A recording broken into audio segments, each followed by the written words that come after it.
Klinsmann, Mateus, Klinsmann.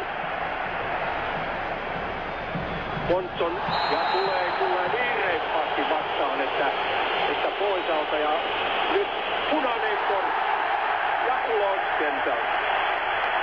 Se oli lyhyt laulu tälle kaverille eli Pedro Monsonille, joka tuli vaihdossa sisään, mutta kyllä hän oli tarkoituksella, otti kovaa koko ajan ja koska hän on huomattavasti hitaampi, näin kyllä hän menee jalkapohjat edellä Klinsmannia päin ja näin punainen kortti, se tietää, että Argentiina alkaa kuluttaa tämän jälkeen aikaa ja odottaa rankkarikilpailua, jos siihen pääsee. Ei yritystäkään palloa.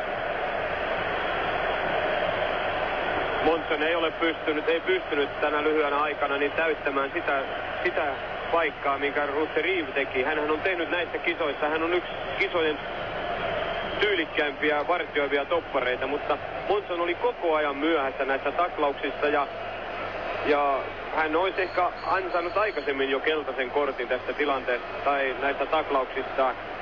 En tiedä kenet Bilardo nyt laittaa, mutta kärjet on pidettävä kiinni ja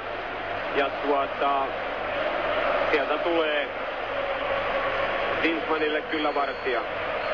Ja saattaa olla, että Basualdo tai Calderon siirtyvät alemmalle. Silloin kyllä, mä uskon, että Argentiina haluaa vielä pelata sieltä. Ehkä toinen näistä, Sensini Lorenzo joutuu ottamaan hänet.